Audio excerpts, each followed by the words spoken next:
அனைவருக்கும் வணக்கம். இன்னும் ஒரே ஒரு நாள் தான் இடையில இருக்குது. மே 3ஆம் தேதி மட்டும்தான் இடையில இருக்குது. மே 4ஆம் தேதி வந்து ரிசல்ட் வந்துடும். தமிழ்நாட்டோட முதலமைச்சர் யார், எதிர்க்கட்சி தலைவர் யார், நாம் தமிழர் கட்சி வந்து எவ்வளோ சதவீதம் வந்து ஓட்டு வாங்க போகுது, இந்த தாவேகா தற்கூறிகள் வந்து எப்படி வந்து காலியாக போகிறானுங்க அப்படிங்கிறது தெரிஞ்சிடும். ஆனால் அந்த தேர்தலுக்கு பிந்தைய கருத்து கணிப்பு அப்படின்னு சொல்லி இந்த ஊடகங்கள் வந்து எல்லாத்தையும் வந்து சொல்லிடுச்சு, இவங்க தான் ஆட்சி அவங்க தான் ஆட்சி சொல்லிடுச்சு அப்படின்னு சொல்லலாம். இதில் இந்த திமுக சார்ந்த ஊடகங்கள் பார்த்தீங்கன்னா இந்த சன் நியூஸு, அப்புறம் கலைஞர் டிவி எல்லாமே அவங்க வந்து திமுக 169, அதிமுக 64, தாவேகா 1ன்னு அவங்க போட்டுக்கிறாங்க. அதே மாதிரி இந்த ஜே நியூஸ் எல்லாம் வந்து அவங்க அதிமுக சார்ந்த சேனல்களாக வந்து அதிமுக 128லேருந்து 147, அப்புறம் வந்து திமுக 75 95ன்னு அவங்க போட்டுக்கிறாங்க.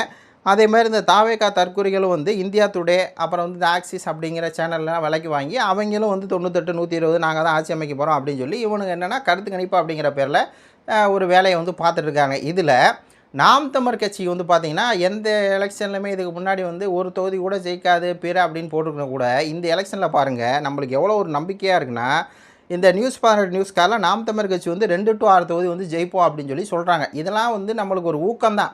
ஏன்னா கடந்த தேர்தல்களில் நம்ம வந்து ஒன்றுமே இல்லை, ஜெயிக்க மாட்டோம், 3% 4% அப்படின்னு சொன்னாங்க. இந்த இடமே அப்படி தான் சொல்லிட்டுருக்காங்க. ஆனாலும் கூட ஒரு சில ஊடகங்கள் என்ன பண்ணுதுன்னா, கருத்து கணிப்பில் வந்து நம்மளுக்கு 2லேருந்து 6 தொகுதி அப்படிங்குது. இது வந்து 2லேருந்து 10லேருந்து தொகுதி வந்து அதிகமாகலாம் நாம் தமிழர் கட்சி ஓட்டு சதவீதம் 8லேருந்து 25 வரை ஆகலாம் அப்படிங்கிறதான் கணக்கு. அது மே 4ஆம் தேதி வந்து தெரிஞ்சிடும். ஏன்னா இப்போ இவங்க பிந்தைய கருத்து கணிப்பு எப்படி எடுக்கிறாங்க, ஒரு 4000 பேர்ட்ட பாண்டியன் சொல்கிறாங்க, 4000 பேர்ட்ட நாங்கள் வந்து கருத்து கணிப்பு எடுத்தோம், அதில் வந்து ஸ்டாலின் ஆட்சி அமைப்பார், எடப்பாடி வந்து ஆட்சி அமைப்பார், சீமானுக்கு 5% அப்படின்னு சொல்கிறார். என்ன ஒரு 4000 பேர் நாம் தமிழர் கட்சிக்கு ஒரு ஊடகம் பலம் இல்லை அப்படிங்கிறது தெரியும். இப்போ சன் டிவி திமுகவுக்கு, கலைஞர் டிவி அவங்களுக்கு இருக்குது, அதிமுக ஜே நியூஸ் இருக்குது. இந்த தாவேகா தற்கூரி வந்து எல்லா சேனலுக்கும் வந்து காசு கொடுத்து அவங்க வந்து இது பண்ணிக்கிறாங்க. நாங்கள் தான் 20% வரும் 30% போட்டுக்கிறாங்க. நாம் தமிழர் கட்சி மாதிரி ஊடக பலம் எதுவுமே இல்லைன்னா நாம் தமிழர் கட்சி ஒரு ஊடகம் இருந்துச்சுன்னா நம்மளும் போய் ஒரு 4000 பேர் கருத்து கணிப்பு எடுத்து நாம் தமிழர் கட்சி 40% வரும், திமுக ஒரு 25%, அதிமுக ஒரு 18%, தாவேகா ஒரு 8%, 6% அப்படின்னு சொல்லி நம்ம போட்டுடலாம். அது நம்மளுக்கு வந்து அந்த ஒரு பிரச்சனை இருக்குன்னு வைங்களேன். நம்மள்ட்ட காசு இல்லை, ஊடகமும் இல்லை, அந்த ஊடகத்தில் வச்சுக்கிட்டு இவங்க சின்சாக் வேலை பார்த்துருக்கானுங்க. இதில் இந்த ஒரு இதை பார்த்தீங்கன்னா தெரியும், நாம் தமிழர் கட்சி மட்டும் இவங்க கருத்து கணிப்பில் இருக்க வந்து அப்பாற்பட்ட ஒரு கட்சி.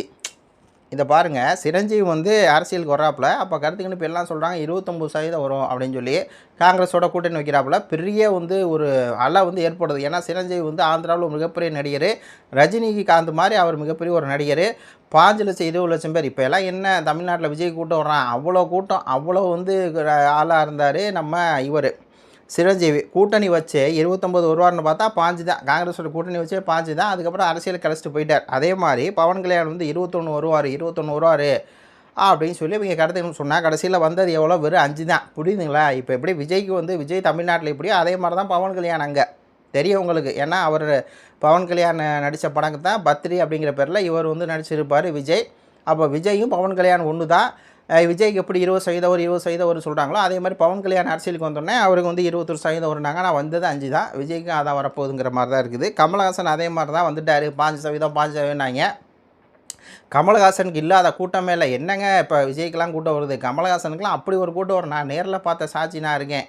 திருப்பூரில் 8:30 மணி தான் இருக்கும். இப்படிங்கிற செகண்டில் வந்து 50,000 பேருக்கு உண்டாங்க. எந்த முன்னறிவிப்பும்லாம் ஒன்றும் இல்லை, அப்படியே கமலை பார்க்க வந்தாங்க. ஆனால் ஓட்டு போட்டாங்களான்னு இல்லை, வெறும் 3% தான் வந்துச்சு. அதே மாதிரி தான் பிகே சமீபத்தில் உதாரணம் 12% மட்டும் இல்லாமல் பல தொகுதிகளில் ஜெயிக்க போகிறாரு. இப்போ விஜய் சொல்லிருக்கார் இல்லையா, டிஎம்கேக்கும் டிவிக்கு தான் போட்டேன், அதே மாதிரி தான் அங்கே சன் சுராஜ் பாட்டி இவருக்கும் பாஜகவுக்கும் தான் போட்டி அப்படின்னு சொல்லி கட்டமைச்சிருந்தார்.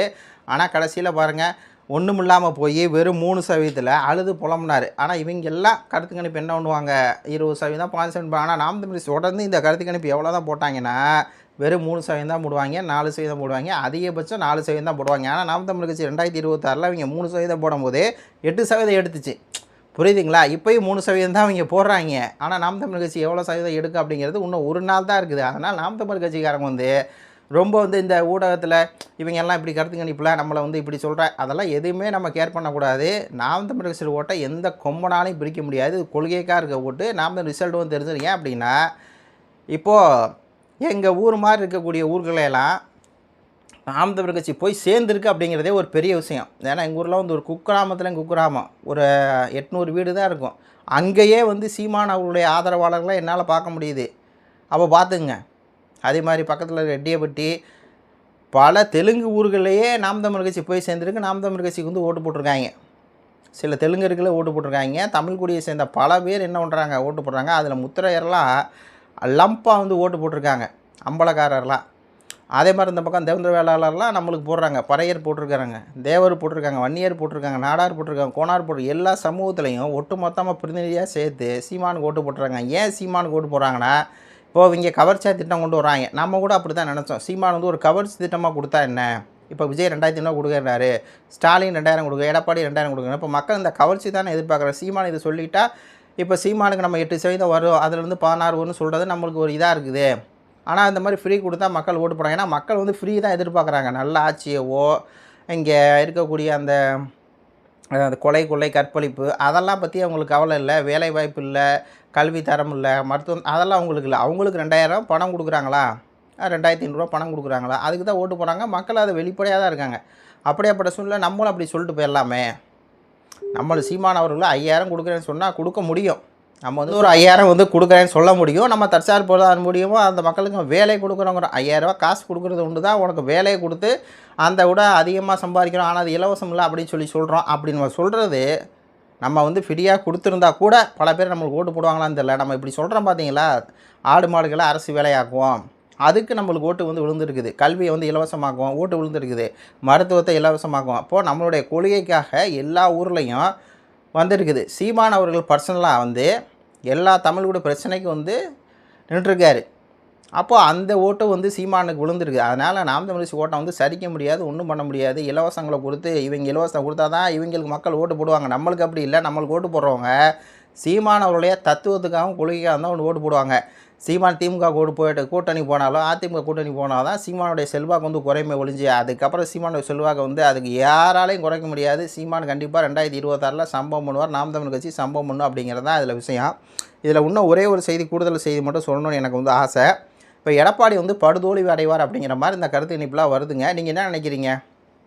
ஏன்னா இப்போ கிட்டத்தட்ட வந்து 2, 4, 6, 8 வந்து சர்வே எடுத்து வெளியிட்டிருக்காங்க. இதுவே ஒரு பொய் தான். ஆனால் இந்த 8லேயுமே இந்த ஜேவிசி ஸ்ரீராம், இந்த இடம்போலம் சேனல், அதான் இந்த கிசான் கேஸோட கூட உட்காந்து ஜால்ரா தொட்டிகிட்டு இருக்கும் பார்த்தீங்களா, அது மட்டும்தான் அதிமுக ஜெயிக்கும், அது 128 ஜெயிக்கும் தான் அப்படிங்கிற மாதிரி போட்டிருக்காங்க. ஆனால் மற்ற எல்லாம் பாருங்களேன் 50, 60, 80 அவ்வளோதான் வரும் அப்படிங்க. அப்போது அதிமுக படுதோல்வி அடைகிறது கன்ஃபார்ம் ஆயிடுச்சு. இதுக்கு முழு காரணம் யாருன்னா எடப்பாடி அப்படிங்கிற ஒரு தனி மனுஷன். தனி மனுஷன் அவர் வந்து தான் தான் இருக்கணும் அப்படிங்கிற, தன்னுடைய பதவி தக்க வச்சுக்கணும் அப்படிங்கிற ஒரே சுயநலத்துக்காக பிஜேபியோட கூட்டணி வச்சது. அது ஒன்று தான் காரணம். எடப்பாடி தோக்குறதுக்கான பிஜேபியோட கூட்டணி வச்சது. இவனுங்க உட்காந்துட்டு இந்த பேரோவில் கொடுக்குறவனுக்கு காசை கொடுத்து என்ன தான் வந்து இவங்க முடங்கி எது பண்ணாலும் சரி அதிமுக படுதோல்வி அடைய போகுது. அப்போ கேட்கலாம், அப்போ திமுக தான் திருப்பி ஆட்சி அமைக்க போதான்னு. அதெல்லாம் நம்மளுக்கு ஆரம்பத்திலே தெரியும். தெரியாமையா வந்து இந்த காலத்தில் நம்ம வந்திருக்கிறோம். நாம் தமிழ் கட்சி ஒருத்தவங்க தெரியும் 2027 திருப்பி திமுக தான் ஆட்சிக்கு வரப்போகுது. ஏன்னா எடப்பாடி பாஜகவோட போயிட்டார். தமிழக மக்கள் வந்து பாஜக போயிட்டாலே அந்த கட்சி வந்து நாசமாக போயிடும். அதில் இவர் போன தடவை பாஜகவோட சேர்ந்துட்டு பண்ண அட்டுழியம்லாம் கொஞ்சம் நஞ்சம் இல்லை. எவனுமே ஓட்டு போட மாட்டான். இவருக்கு வந்து அந்த கவுண்டர் சாதினால அங்கிட்டு கொஞ்சம் ஓட்டு விழும். நாம தான் செய்ய வச்சுருக்கனால வன்னியர் சாதி, அந்த அன்புமணி வச்சுருக்கா வன்னியர் சாதி கொஞ்சம் ஓட்டு விழும். அதெல்லாம் மற்றபடி ஒட்டுமொத்த தமிழகமே எடப்பாடியை புறக்கணிக்க போகுது. எடப்பாடி படுதோல்வி அடைவார் அப்படிங்கிறது மட்டும் கன்ஃபார்மாக தெரியுது. இதில் விஜய் வந்து ஸ்டாலினோட கூட்டணி போவார் அப்படிங்கிற ஒரு கணக்கு வந்து இப்போ நம்மளுக்கு வந்துக்கிட்டே இருக்குது. இப்போ எப்படியோ விஜய் வந்து படுதோல்வி அடைவார் அப்படிங்கிறது தெரியும். இப்போ எப்படி கமல் வந்து 2021 தோற்று போய் அப்புறம் இடையில ஸ்டாலின் அப்படி எதுக்குற மாதிரி எடுத்துன்னா அப்புறம் திடீர்னு ஸ்டாலின் காலில் போய் விழுந்து ஒரு ராஜீவ் சரஸ்வதிக்கு போனாரோ, அதே மாதிரி விஜய் வந்து மண்ணை கவ்வி ஒன்றும் இல்லாமல் போய் திமுகடைய போய் ராஜ்யசபா சீட்டோ இல்லை ஒரு 2 சீட்டு வாங்குவாரோ அப்படிங்கிற மாதிரி தான் வருது. கண்டிப்பாக விஜய் வந்து ஸ்டாலினோட கூட்டணி போவார் 2026 எலெக்ஷன் முடிஞ்சோடனே அப்படிங்கிற மாதிரி பல பேர் வந்து சொல்லிகிட்டு இருக்காங்க. நீங்கள் என்ன நினைக்கிறீங்க அப்படின்னு சொல்லி கமெண்ட் பண்ணுங்கள். நன்றி, வணக்கம்.